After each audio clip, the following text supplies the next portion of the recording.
शुभपरण मेरे प्यारे विद्यार्थियों, कक्षा 8वीं के विद्यार्थी। हमने इसके पूर्व वीडियो में कक्षा 8वीं का जो दूसरा पाठ था, लाख की चूड़ियां, उसका पहला भाग हमने समाप्त किया था। आज हम दूसरा भाग शुरू करेंगे। दूसरा भाग पृष्ठ संख्या 6, पैराग्राफ नंबर 3, बदलू मनिहार था। यहीं से हम पढ़ने वाले थे, मैं अब शुरू कर रहा हूं। बदलू मनिहार था, चूड़ियां बनाना उसका पैतृक पेशा था और वास्तव में वह बहुत ही सुंदर चूड़ियां बनाता था।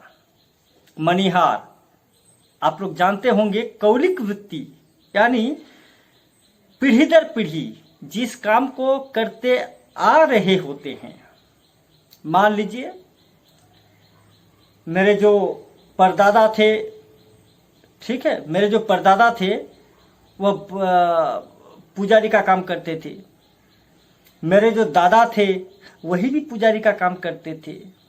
मेरे पिताजी वो भी अपने जमाने में पुजारी का काम करते थे।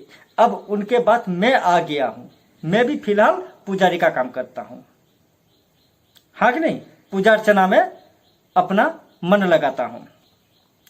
तो पीढ़ी दर पीढ़ी, परदादा से दादा, दादा से पिताजी, पिताजी से मैं, हाँ कि नहीं, और मेरे गुजर जाने के बाद मेरे बाद मेरा बेटा जो आएगा वह भी पुजारी का काम करेगा। यह है पैतृक, हाँ कि नहीं, जो काम हमें अपने पूर्व पुरुषों से प्राप्त होता है। और मनिहार, मनिहार मतलब चूड़ियां बनाना और उन्हें बेचना। चूड़ियां बनाकर बेचने का काम जो करता है वही मनिहार कहलाता है। बदलू मनिहार था और चूड़ियां बनाना उसका पैतृक पेशा था। यानी बदलू चूड़ियां बनाता था और आसपास के इलाकों में उन चूड़ियों को बेचता था, 2 पैसे इनकम करता था। पैतृक पेशा यानी बदलू के जो पिताजी थे वो भी चूड़ियां बनाया करते थे। बदलू के जो दादाजी थे वह भी चूड़ियां बनाने का काम करते थे।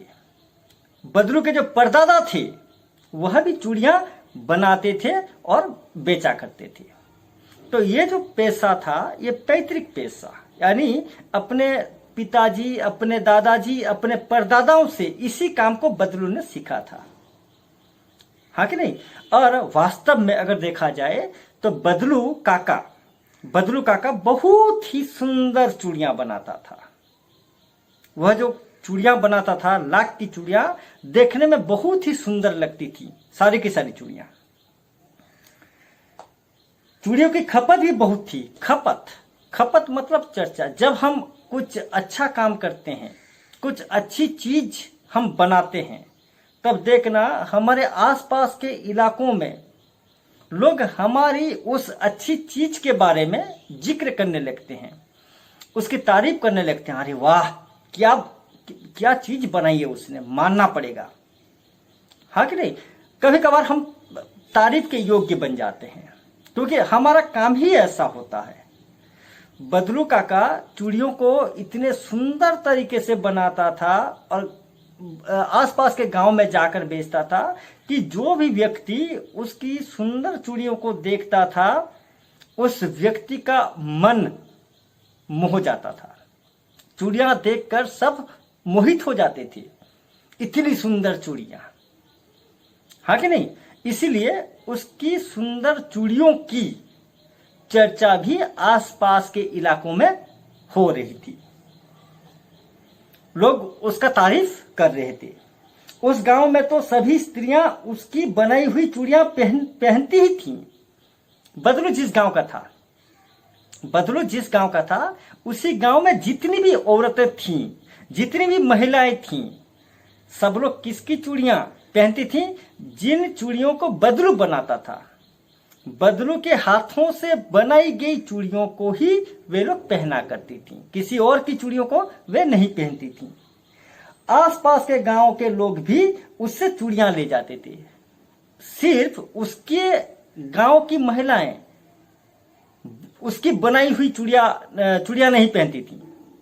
बल्कि आसपास के जितने भी गांव थे, आसपास के इलाकों की महिलाएं, आसपास के गांव की स्त्रियां भी आकर बदलू से चूड़ियां खरीद कर ले जाते थे। ठीक है, और बदलू के हाथों से बनी हुई उन सुंदर चूड़ियों को वे पहनती थीं। परंतु वह कभी भी चूड़ियों को पैसों से बेचता न था, चूड़ियों से नहीं बेचता था। जब आसपास के गांव की महिलाएं उसके पास चूड़ियां खरीदने आती थीं, तो आपको क्या लगता है कि बदलू एक हाथ से उन्हें चूड़ियां बेचता था, दूसरे हाथ से उनसे पैसा लेता था? नहीं, पैसा नहीं लेता था। ठीक है, वह चूड़ियां जरूर बेचता था, लेकिन चूड़ियों के बदले उनसे वह पैसा नहीं लेता था। तो क्या लेता था? उसका अभी तक वस्तु विनिमय का तरीका था, और लोग अनाज के बदले उससे चूड़ियां ले जाते थे। वस्तु विनिमय आज तक भी बदलू काका ने एक चीज को नहीं छोड़ी, वो है वस्तु विनिमय पद्धति। उस तरीकों को उसने नहीं छोड़ा। ठीक है, वस्तु विनिमय क्या होता है? मान लीजिए मैं एक किसान हूं, मेरी जमीन है, मैं खेतीबाड़ी करता हूं, हाँ कि नहीं, बहुत सारा धान उगाता हूं साल में। ठीक है, और आप जो हैं, आप एक व्यापारी हैं, आपका कपड़े का व्यापार है।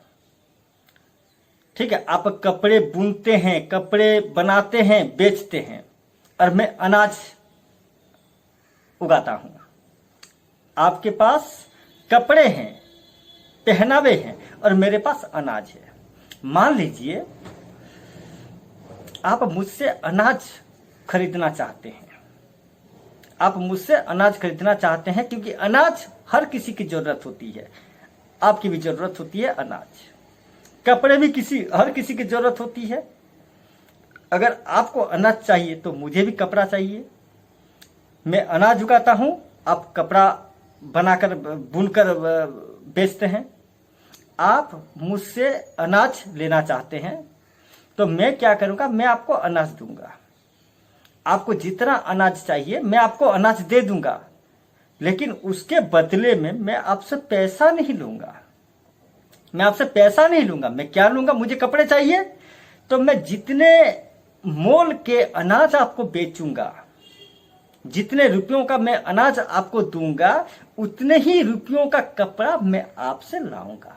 यानी मैं आपको पैसों के बदले अनाज नहीं बेच रहा हूं, कपड़ों के बदले अनाज बेच रहा हूं। एक हाथ से मैंने आपको अनाज दिया, दूसरे हाथ से मैंने आपसे कपड़े लिए। एक वस्तु मैंने दिया, एक वस्तु मैंने दी, दूसरी वस्तु मैंने ली। यानी वस्तु के बदले वस्तु। यह है वस्तु विनिमय का तरीका।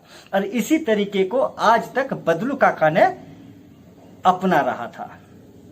और वह क्या करता था? अनाज लोगों को चूड़ियां बेचता था, महिलाओं को वह चूड़ियां बेचता था, लेकिन उन चूड़ियों के बदले वह किसी भी महिला से पैसे कभी नहीं मांग की, पैसों की कभी मांग नहीं की। उसने चूड़ियां बेच दी और उसके बदले में उन लोगों से पैसों के बदले अनाज ले आता था। जितने रुपयों की वह चूड़ी बेचता था, एग्जैक्टली उतने रुपयों का अनाज उन लोगों से वह लाता था। बदलू स्वभाव से बहुत सीधा था। सीधा मतलब एकदम सिंपल, सादा सीधा। बदलू एक सादा सीधा आदमी था। मैंने कभी भी उसे किसी से झगड़ते नहीं देखा। यहां लेखक कह रहे हैं कि बदलू काका इतना सादा सीधा, इतना भोला भाला, इतना सच्चोट आदमी था कि गांव में बदलू काका को किसी के साथ लड़ते झगड़ते मैंने आज तक नहीं देखा। लेखक खुद कह रहे हैं वो इतना अच्छा इंसान था बदलू काका, कभी किसी के साथ उसने झगड़ा नहीं की। हाँ, शादी विवाह के अवसरों पर वह अवश्य जिद पकड़ जाता था। लेकिन बदलू काका की एक कमजोरी थी। जब शादी ब्याह का समय होता था तब वह अपनी जिद में अड़ा रहता था। ठीक है, अपनी जिद में अड़ा रहता था। जिद पकड़ लेता था। जीवन भर चाहे कोई उससे मुफ्त चूड़ियां ले जाए, परंतु विवाह के अवसर पर वह सारी कसर निकाल लेता था। ठीक है, मतलब शादी ब्याह के अवसर पर देखिए, शादी ब्याह में जो दुल्हन, शादी ब्याह के समय दुल्हन के लिए जोड़ों का बहुत महत्व होता है। शादी के समय जो दुल्हन होती है उसके लिए जोड़ों यानी चूड़ियों का बहुत महत्व होता है, क्योंकि दुल्हन आभूषण पहनेगी, हाँ कि नहीं, मांग में सिंदूर होनी चाहिए, सिंदूर होना चाहिए, कलाई में चूड़ी होनी चाहिए। और शादी ब्याह के सीजन में इन चीजों का डिमांड बढ़ जाता है। आप लोगों ने देखा होगा ये जो करते हैं सावित्री अमावस्या। देखिए मैं एक आसान सा उदाहरण दे रहा हूं। सावित्री अमावस्या देखना, नॉर्मल दिनों में, साधारण दिनों में केला दर्जन आपको 20-30 रुपए में मिल जाएंगे, सेव 60 रुपए में मिल जाएंगे, अंगूर 50 रुपए में मिल जाएंगे, खजूर आपको 20-30 रुपए में मिल जाएंगे, तरबूज भी आपको बहुत सस्ते में मिल जाएंगे। मैं नॉर्मल डेज की बात कर रहा हूं। लेकिन सावित्री अमावस्या के समय, सावित्री या तो सावित्री अमावस्या के एक दिन पहले या फिर उसी दिन देखना, ये जो फल होते हैं, चाहे वो अनार हो, चाहे वो आपका अमरूद हो, चाहे वो ताल हो, चाहे वो खजूर हो, चाहे वो अंगूर, सेब, केला, कुछ भी हो, दुगना तिगना बढ़ जाता है। क्योंकि जो व्यापारी हैं, जो लोग फल बेच रहे हैं, वे जानते हैं कि आज एक दिन ही वे लोगों से मनमानी तरीके से पैसे वसूल सकते हैं। जो लोग जाते हैं खरीदने के लिए, अगर वे ना खरीदें तो घर नहीं जा सकते, क्योंकि वही एक ही दिन है, कम से कम 21 प्रकार के फल, फ्रूट्स उन्हें खरीदना होता है। 21 प्रकार के फ्रूट्स, हाँ कि नहीं। बस एक दिन बहुत मायना रखता है, बाकी दिन आप ना लें, कुछ भी ना लें, आपको कोई कुछ बोलेगा नहीं। लेकिन सावित्री अमावस्या के दिन 21 प्रकार के फल घर में होना अनिवार्य है। आप कहीं से भी उसको ले आए। तरबूज जो नॉर्मल डेज में इतना बड़ा तरबूज अगर आपको 20 रुपए में मिल रहे हैं, तो उसी दिन आपको इतना बड़ा वही तरबूज आपको 60 रुपए में मिलेगा। और आपको 60 रुपए देकर उसी तरबूज को हर हालत में लेना है। फल बेचने वाले व्यापारी उसी दिन किसी के साथ कंप्रोमाइज नहीं करते। वही एक दिन अगले दिन, मान लीजिए अगले दिन आपके पास आप 1 किलो सेब या 1 किलो अंगूर लाना चाहते हैं और 5 रुपया आपके जेब में नहीं भी है, ठीक है, 5 रुपया कम पड़ रहा है, तो आप ऐसे भी कह देंगे कि भैया 5 रुपया कम है, काम चला लो, या मैं कल दे दूंगा, वो मान जाएंगे। लेकिन सावित्री अमावस्या के दिन वे बिल्कुल तो आपकी बात नहीं सुनेंगे, क्योंकि वही एक दिन होता है। वे जितना इन्वेस्ट करते हैं उससे कई गुना ज्यादा लोगों से, अपने ग्राहकों से वसूलने का एक मौका मिलता है उन्हें, वही एक दिन।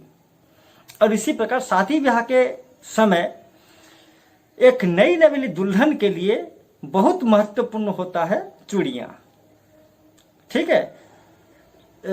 साधारण दिनों में बदलू जरूरत पड़ने पर लोगों को कभी कभार मुफ्त में भी चूड़ियां दे दिया करता था।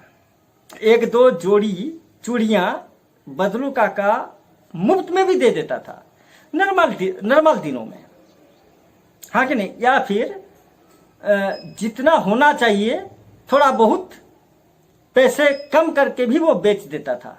लेकिन जब शादी ब्याह का अवसर आता था, वह एक पैसा भी किसी को नहीं छोड़ता था, क्योंकि शादी ब्याह के समय पर ही उसके हाथों से बनाई हुई लाख की चूड़ियों का महत्व बहुत बढ़ जाता था।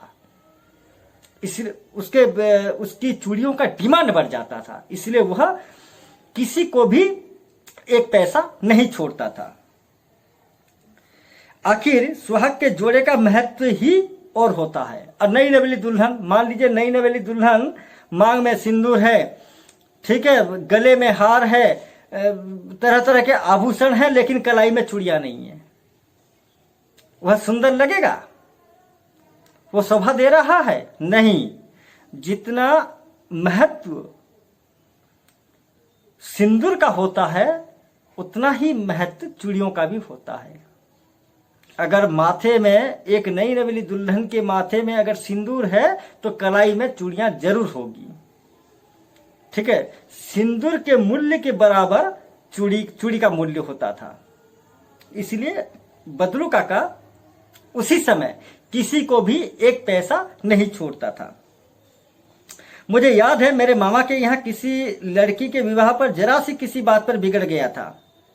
लेखक बचपन की बात को याद करते हुए कहते हैं वे अपने मामा जी के गांव गए थे, और जब मामा जी के घर पर ही थे उसी वक्त कोई हादसा हुआ था, एक घटना घट गई थी।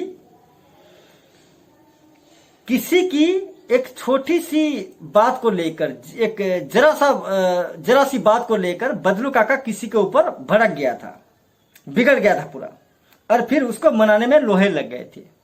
शायद किसी ने इस चूड़ियों को लेकर उल्टा पुल्टा कुछ बोल दिया होगा, गलत सलत कुछ बोल दिया होगा, जिसके कारण बदलू काका भड़क गया होगा। और लेखक कहते हैं कि बस एक उसी दिन मैंने बदलू काका को गुस्सा होते हुए मैंने देखा, बदलू काका को किसी के ऊपर भड़कते हुए, नाराज होते हुए मैंने देखा। यानी आज तक बदलू काका को गुस्से में या किसी के ऊपर नाराज होना कभी ने नहीं देखा था, आज तक नहीं देखा था। लेकिन उसी वक्त एक दिन उन्होंने देखा था, बहुत नाराज था बदलू काका उस दिन किसी के ऊपर। विवाह में इसी जोड़े का मूल्य इतना बढ़ जाता था कि उसके लिए उसकी घरवाली को सारे वस्त्र मिलते। देखिए, हम तो पैसा डिमांड करते हैं, अगर हम वस्तु देंगे तो उसके बदले में हम ढेर सारे पैसे चाहते हैं। लेकिन नहीं, बदलू काका क्या रखता था डिमांड, कि अगर वह चूड़ियां अगर बेचता है, देता है, शादी ब्याह के समय में, शादी ब्याह के अवसर पर अगर बदलू काका चूड़ियां बेच रहा है तो उन चूड़ियों के बदले वह क्या क्या, किन किन चीजों की मांग करता था। अपनी घरवाली के लिए सारे वस्त्र, यानी उसकी पत्नी के लिए वह वस्त्र मांग कर लाता था। देखिए, वो भीख जैसा नहीं मांग रहा है, उन चूड़ियों के बदले वह मांग रहा था। वह जितने जोड़े चूड़ियां भी वो बेच रहा था, उन चूड़ियों के बदले वह मांग रहा था। अपनी बीवी, अपनी पत्नी के लिए ढेर सारा वस्त्र मांगता था, ढेरों अनाज मिलता। सिर्फ क्या उसकी पत्नी को ढेरों कपड़े मिलते थे? नहीं, उसे भी बहुत सारे अनाज मिलते थे उन चूड़ियों के बदले। उसको अपने लिए पगड़ी मिलती। पगड़ी एक्चुअली उस समय जिसके सर में पगड़ी होती थी, मतलब पगड़ी, सर में पगड़ी होना शान की बात थी। हर कोई पगड़ी नहीं पहन सकता उस जमाने में, हर कोई पगड़ी नहीं पहन सकता। जो बड़े बड़े लोग होते हैं, जमींदार कैटेगरी के लोग होते हैं, संभ्रांत वर्ग के लोग होते हैं, अपने सर में वे लोग पगड़ी पहने हुए होते हैं। हर किसी के सर में पगड़ी, यानी पगड़ी पहनने वाला संभ्रांत वर्ग का कहलाता था। और आपको यकीन नहीं होगा कि बदलू काका शादी ब्याह के अवसर पर उन चूड़ियों के बदले में अपनी पत्नी के लिए ढेरों सारे कपड़े की मांग करता था, बहुत सारे अनाज की मांग करता था, साथ ही साथ अपने सिर पर पहनने के लिए एक टोपी की पगड़ी, एक पगड़ी की भी मांग करता था। उसे पगड़ी भी मिल जाती थी, और रुपए जो मिलते सो अलग। ठीक है, रुपए फिर मिलता था। सिर्फ अपनी पत्नी के लिए उससे ढेर सारे कपड़े नहीं मिलते थे, सिर्फ उससे परिवार चलाने के लिए ढेर सारे अनाज नहीं मिलते थे, सिर्फ अपने सिर के लिए उसे पगड़ी नहीं मिलती थी, पत्नी के लिए ढेर सारे कपड़े, घर चलाने के लिए ढेर सारे अनाज, अपने सिर के लिए पगड़ी।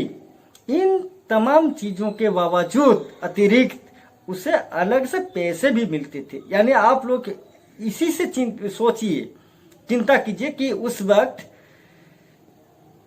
बदलू काका के हाथों से बनाई हुई चूड़ियों की खपत कैसी रही होगी, कितना डिमांडेबल हो गया होगा, उसकी चूड़ियां कितना महत्वपूर्ण रहा होगा, उन चूड़ियों का डिमांड कैसा रहा होगा कि चूड़ियों के बदले उसे अपनी पत्नी के लिए ढेर सारे कपड़े मिल रहे हैं, अपने परिवार चलाने के लिए ढेर सारे अनाज मिल रहे हैं, अपनी शान बढ़ाने के लिए अपने सिर पर उसे पगड़ी मिल रही है, साथ ही साथ अलग से पैसे भी मिल रहे हैं। यदि संसार में बदलू को किसी बात से चिढ़ थी तो वह थी कांच की चूड़ियों से, कांच की चूड़ियों से। यानी बदलू काका संसार में सिर्फ एक ही चीज को देखने से ही वो चिढ़ता था, और वो एक ही चीज किया है, कांच की चूड़ियां। क्योंकि बदलू काका जो बनाता था वो चूड़ियां लाख की चूड़ियां होती थी, बदलू काका लाख की चूड़ियां बनाता था। लेकिन अगर वह किसी महिला की कलाई में अगर कांच की चूड़ियां गलती से देख लेता था तो उससे गुस्सा आ जाता था। कांच की चूड़ियों को देखकर बदलू काका सहन नहीं कर पाता था। कांच की चूड़ियों को देखने से ही उसके मन में गुस्सा और क्रोध की भावना आ जाती थी। यदि किसी भी स्त्री के हाथों में उसे कांच की चूड़ियां दिख जाती तो वह अंदर ही अंदर कूद उठता, अंदर ही अंदर कूद उठता। जब हम बहुत गुस्सा करते हैं, जुबान खोलकर किसी को गाली नहीं दे पाते। याद रखिए, आप लोग भी जब कक्षा में, मैं जानता हूं कक्षा में जब अध्यापक 40 मिनट के बदले आपको 75 मिनट, 1 घंटे से ज्यादा समय तक कंटिन्यूअसली पढ़ाते रहते हैं, लिखाते रहते हैं, और आपका मन नहीं होता, लेकिन जबरदस्ती आप लोग क्लासरूम में बैठकर मजबूरन आप लिख रहे होते हैं, तब आपके मन में भी अध्यापक के प्रति गुस्सा की भावना आती है। लेकिन आप जुबान खोलकर अपनी नाराजगी आप जाहिर नहीं कर पाते, लेकिन आप मन ही मन कुटते रहते हैं, मन ही मन अध्यापक को डांटते रहते हैं। पता नहीं कभी कभी आप लोग गालियां भी दे रहे होंगे। सही बात है, मैं झूठ नहीं बोल रहा हूं।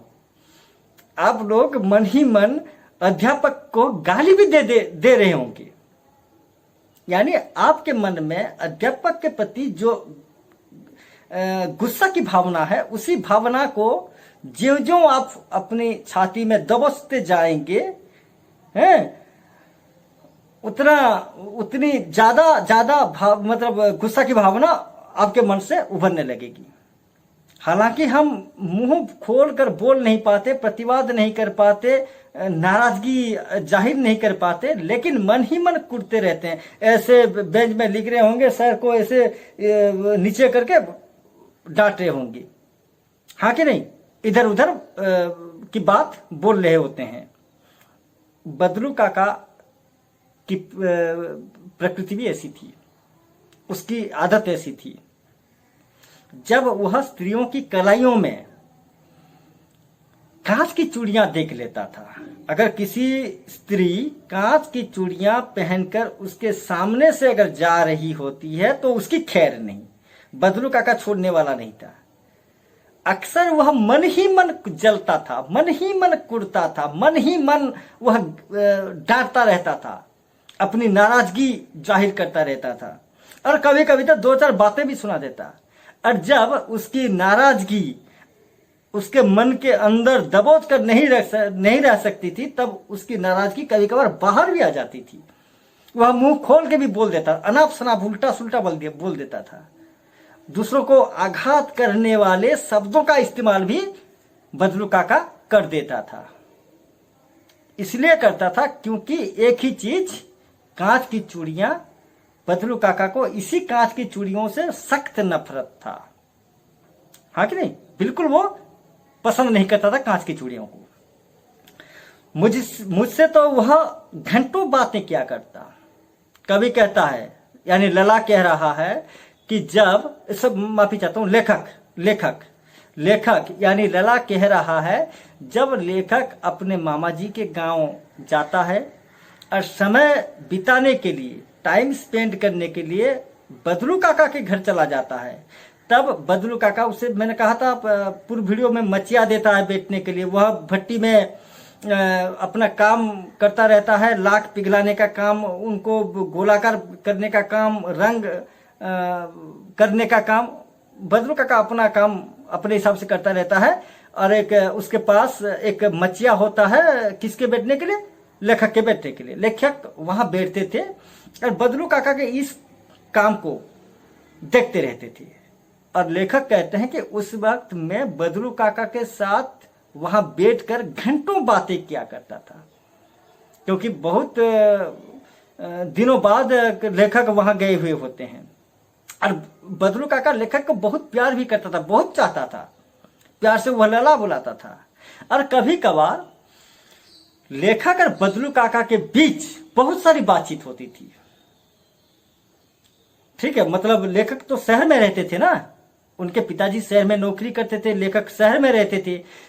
शहर के लोगों का चाल चलन कैसा है, शहर में रहने वाले लोगों का हाव भाव कैसा है, उनकी जीवन शैली कैसी है, वे कैसे जिंदगी को जीते हैं, क्या क्या सुविधाएं शहर में हैं जो गांव में नहीं है, उनका शहर गांव से किस प्रकार अलग है, तमाम चीजें बातचीत के जरिए वे दोनों आपस में साझा करते हैं।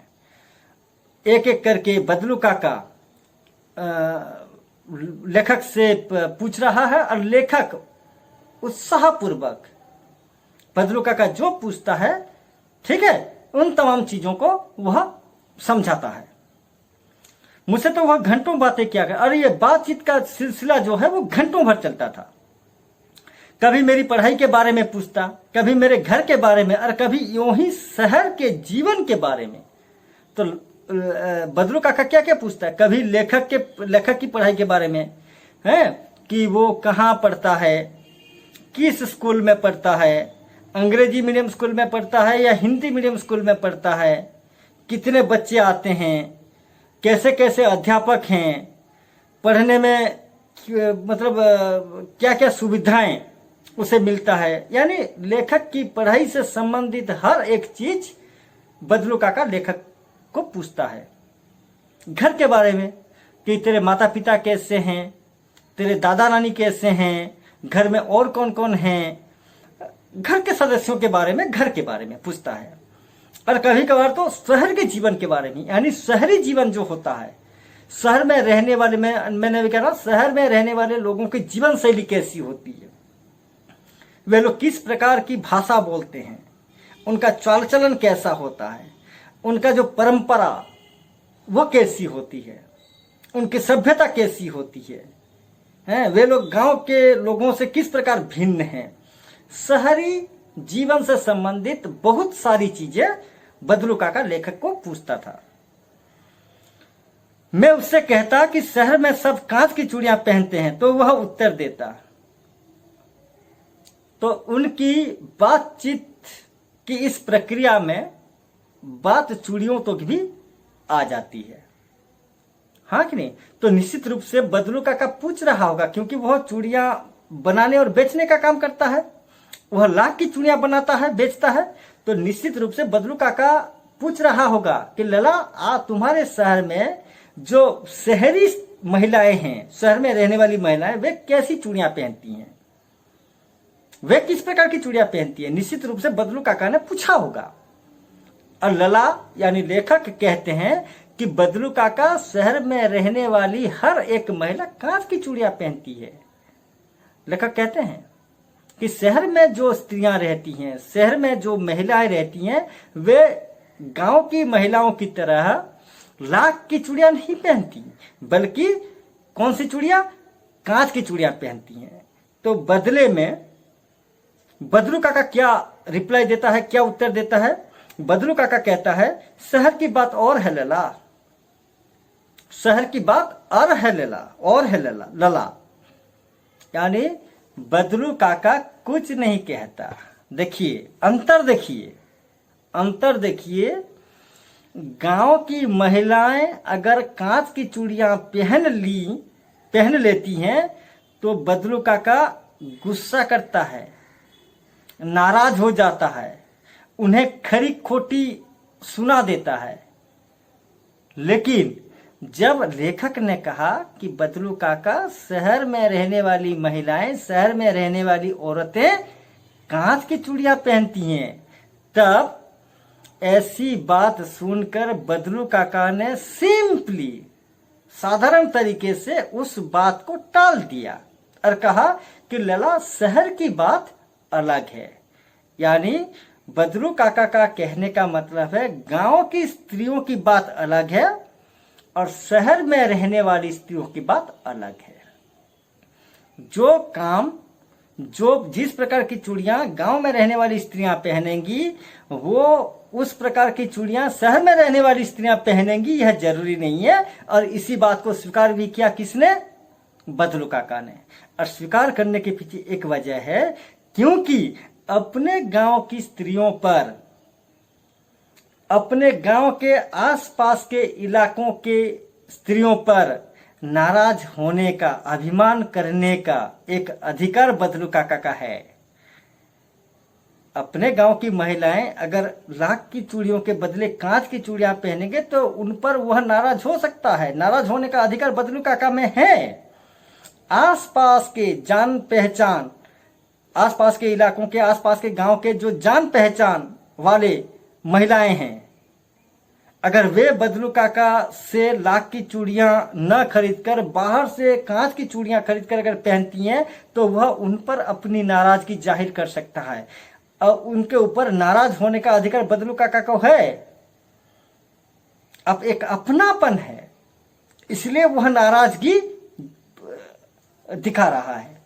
लेकिन शहर में रहने वाली स्त्रियां बदलू काका को जानते नहीं। गांव की परंपरा, गांव के रिवाज, ये जो लाख की चूड़ियां पहनने की जो पुरानी परंपरा, इन तमाम चीजों से शहर में रहने वाली महिलाएं दूर हैं।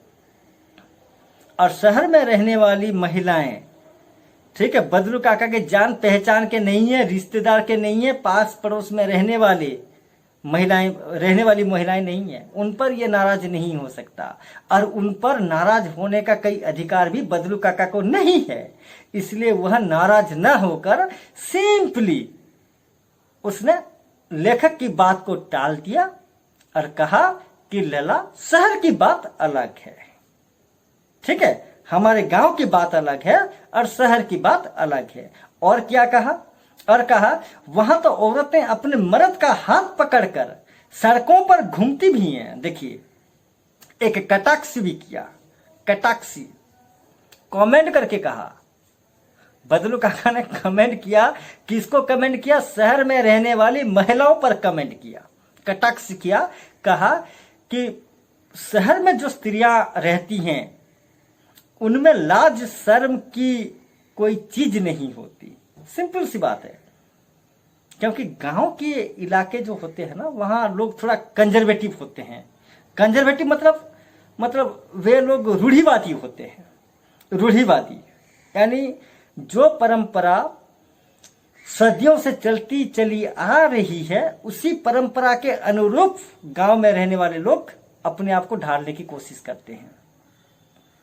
हाँ कि नहीं? दुनिया इतना मॉडर्न हो गया है, आधुनिक हो गया है। अत्याधुनिक दुनिया की अत्याधुनिक परंपरा से गांव में रहने वाले लोग अनजान हैं। वे आज की परंपरा, आज की सभ्यता, आज की संस्कृति को अच्छे से आजमा नहीं पा रहे हैं। यही समस्या है। रूढ़िवादी हैं। 50 साल पहले क्या होता था, वे लोग आज भी उसी को पकड़ के बैठे हैं। नहीं तो अपनी पत्नी, अपने पति का हाथ पकड़कर बीच रास्ते में चलना, ये कोई आम बात नहीं है। आजकल ऐसा होता है, ये आम बात है। पत्नी पति का हाथ पकड़कर बीच रास्ते में चलना, ये कोई बुरी बात नहीं है, एक साधारण सी मामूली बात है। लेकिन इसी चीज को बदलू काका ने किस तरीके से देखा? उसने कहा कि शहर में जो औरतें होती हैं उनमें लाज नाम की कोई चीज नहीं होती है,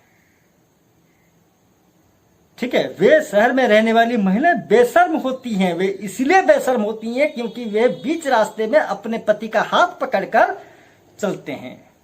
गलत है? बिल्कुल गलत नहीं है, लेकिन बदलू काका की नजरिए से ये गलत है। इसलिए वह शहर में रहने वाली औरतों को बेशर्म कह रहा है। हाँ कि नहीं? और क्या कहता है? और फिर उनकी कलाइयां नाजुक होती है ना, ये सही बात कहता है। यही बात सही है कि शहर में रहने वाली महिलाओं की जो कलाई होती है वो बहुत नाजुक होती है। आपने देखा होगा, एक महिला जो शहर में रहती है, ऐसी रूम में रहती है, घर से बाहर नहीं निकलती, आप उसकी कलाई को एक बार छू कर देखिए, बहुत नाजुक होती है। लेकिन गांव में रहने वाली महिलाएं जो सुबह होते ही मिट्टी खोदने चली जाती हैं, लकड़ी काटने चली जाती हैं, जंगल में परिश्रम करके क्या कहते हैं, पत्थर फोड़ने चली जाती हैं, तोड़ने चली जाती हैं, ऐसी भी महिलाएं हैं, मजदूरी महिलाएं हैं। हाँ कि नहीं? जो खेती करते हैं, जो मजदूर करती हैं। ईंट की भाटी में आप चले जाइए, ईंट की भाटी में महिलाओं को काम करते हुए आप देखेंगे, खेत में महिलाओं को काम करते हुए देखेंगे। आप किसी पहाड़ के नीचे चले जाइए, वहां पत्थर को तोड़ते या मिट्टी खोदते हुए आप महिलाओं को पाएंगे। यानी जो काम अक्सर पुरुष करते हैं, उस प्रकार के काम करने वाली महिलाएं आपको गांव में मिल जाएंगी। तो जो महिला सुबह उठकर शारीरिक परिश्रम करने के लिए, मिट्टी खोदने के लिए, पत्थर तोड़ने के लिए, खेती करने के लिए, ईंट की भाटी में काम करने के लिए, मजदूरी करने के लिए जाती है, दोपहर को या शाम तक काम करके वापस आती है, आप उन महिलाओं की कलाइयों को छूइए, आप उनकी कलाइयों को छूइए। और शहर में रहने वाली ऐसी औरत जो ऐसी रूम में 24 घंटे रहती है लेकिन घर से बाहर नहीं निकलती, उसकी कलाइयों को छूइए। क्या गांव में रहने वाली उस मजदूरिन औरत की कलाई और शहर में ऐसी कमरे में 24 घंटे रहने वाली उस औरत की कलाई, क्या उन दोनों कलाइयों में अंतर नहीं होता? बहुत होता है। ठीक है, ऐसी यानी शहर में रहने वाली महिला, उसकी कलाई बहुत नाजुक होगी, और जो मजदूरिन महिला, गांव की महिला, उसकी कलाई बहुत सख्त होगी, मजबूत होगी। अगर वह औरत भी अगर हमारी कलाई को ऐसे कसकर पकड़ ले, ठीक है, तो उसके शिकंजे से अपने हाथ को छुड़ाना बहुत मुश्किल होता है। इतना पावर होता है, इतनी क्षमता होती है उनकी कलाई में, क्योंकि वे लोग शारीरिक मेहनत करते हैं। हाँ कि नहीं? ये फावड़ा कुदाल लेकर मिट्टी खोदने वाली औरत, ये कोई मामूली औरत नहीं है, बहुत मजबूत होती है। तो अगर ये औरत अगर इतनी मजबूत हो सकती है, तो उसकी कलाई कितनी मजबूत होगी? ये बात बिल्कुल सही कही किसने? बदलू काका ने। उसने कहा कि शहर में जो महिलाएं रहती हैं, उनकी कलाई बहुत नाजुक होती है।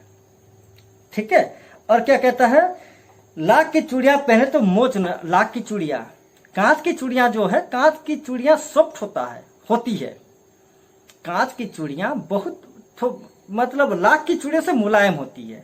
लेकिन लाख की चूड़ियां अगर आपने नहीं देखा कभी, तो आप देखिए, लाख की चूड़ियां जो होती है बहुत मजबूत होती है, एकदम सख्त। अगर शहर में रहने वाली महिलाओं की कलाई अगर नाजुक है और लाख की चूड़ियां अगर सख्त है, तो कहीं उस कलाई की किसी हड्डी में, मतलब ये जो पर्सन है, यहाँ उनके जहां कहीं भी कलाई में अंदर जहां कहीं भी हड्डी है, उसी हड्डी से अगर उस लाख की चूड़ी का टकराव हो जाता है, तो उसी टकराव से हो सकता है उनकी हाथों में मोच आ जाए। ठीक है, चूंकि शहर में रहने वाली औरतों की कलाई नाजुक होती है, लेकिन लाख की चूड़ियां मजबूत होती है, इसलिए शहर में रहने वाली महिलाएं उस मजबूत लाख की चूड़ियों को पहन नहीं सकती। अगर पहनेंगी तो हाथ में मोच आना कंपल्सरी है। लेकिन गांव में जो महिलाएं रहती हैं, मजदूरी महिलाएं, खेती करने वाली महिलाएं, हाँ कि नहीं, मिट्टी खोदने वाली महिलाएं, पत्थर तोड़ने वाली महिलाएं, ठीक है, इनकी तो कलाई मजबूत है। साथ ही साथ अगर ये मजबूत लाख की चूड़ियां पहनती हैं तो भी उस चूड़ी से उन्हें कोई नुकसान नहीं होगा।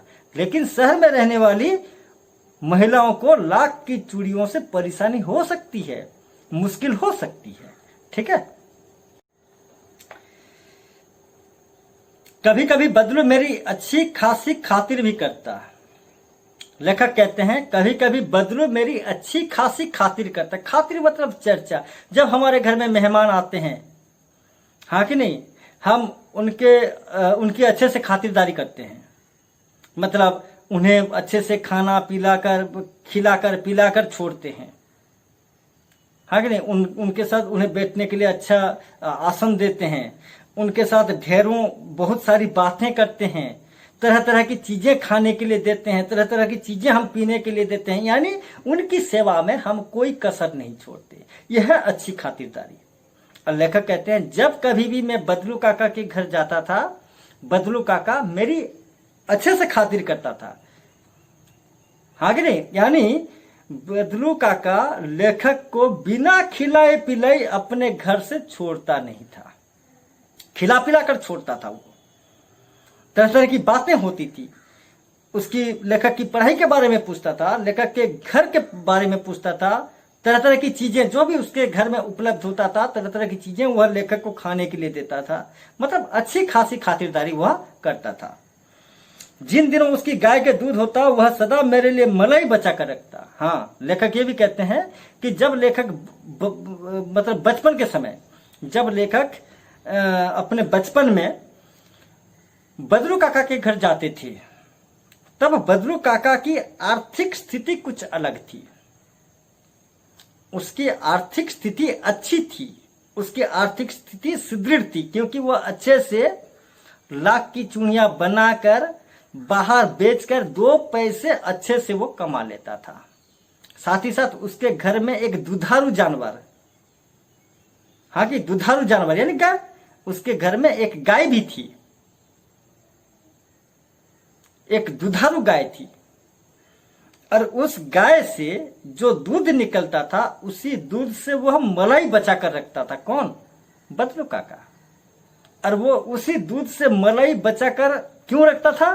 क्योंकि जब लला उनके घर आएगा, लला को कम से कम थोड़ी सी मलाई खाने के लिए दे सके। हाँ, लला कब आएगा और इस मलाई को मैं लला को खाने के लिए दूंगा, यानी मलाई लला को खाने के लिए देने के लिए वह मलाई बचा कर रखता था। किसकी खातिर रखता था? लला के खातिर, यानी लेखक के खातिर। और आम की फसल में तो मैं रोज ही उसके यहां से 2-4 आम खा आता। ठीक है, लेखक कहते हैं कि आम का फसल, बदलू काका ने आम का फसल भी किया था।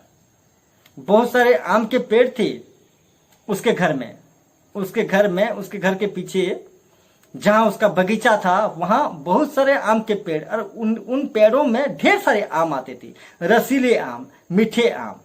और लेखक कहते हैं कि जब आम का मौसम होता था और मैं बदलू काका के घर घूमने गया होता, तब मैं अच्छे अच्छे रसीले आम खाता था। इतने सारे आम आते थे उनके आम के पेड़ों में कि मैं रोज रोज उनके घर जाता था और रोज रोज 2-4 आम, रसीले आम मैं खाकर उनके घर से आता था। परंतु इन सब बातों के अतिरिक्त जिस कारण वह मुझे अच्छा लगता वह यह था कि लगभग रोज ही वह मेरे लिए 1-2 गोलियां बना देता। लेकिन अंत में लेखक क्या कहते हैं कि तमाम चीजों के बदले लेखक जाते थे बदलू काका के घर, लेखक की अच्छे से खातिरदारी होती थी बदलू काका के घर, बदलू काका उन्हें बैठने के लिए आसन देता था।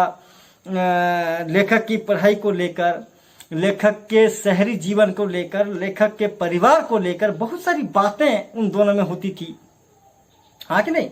फिर लेखक क्या कहते हैं, मतलब बदलू काका के पास जो गाय थी, जो दूध आता था उस गाय से, उसी दूध से मलाई बनाकर और उसी मलाई को बचाकर वह लेखक के लिए रखता था बदलू काका। लेखक जब भी जाते थे उन्हें मलाई खाने के लिए देता था। कभी कभार लेखक जब जाते थे और आम का फसल होता था, उस वक्त 2-4 आम खाकर लेखक वापस आते थे। मतलब इतनी सारी चीजें होती थी, यानी जो चीजें लेखक अपने घर में शौक से नहीं कर पाते थे, बदलू काका के घर वह पूरा कर लेते थे। यानी कहने का अर्थ यह हुआ कि लेखक इस प्रकार बदलू काका से मिले हुए थे, जुट गए थे कि बदलू का घर भी लेखक को अपना घर जैसा लग रहा था।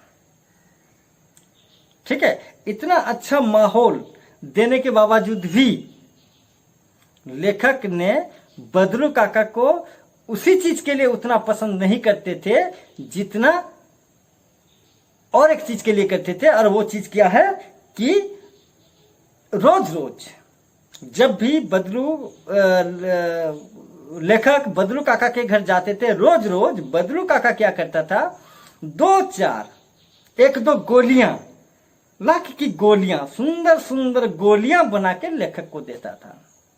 और लेखक इसीलिए बदलू काका के घर जाते थे, इसी उत्साह के साथ जाते थे, इसी चाव से जाते थे कि वे जानते थे कि अगर मैं बदलू काका के घर गया तो मुझे निश्चित रूप से 1-2 लाख की सुंदर सुंदर गोलियां बदलू काका से जरूर मिलेगी।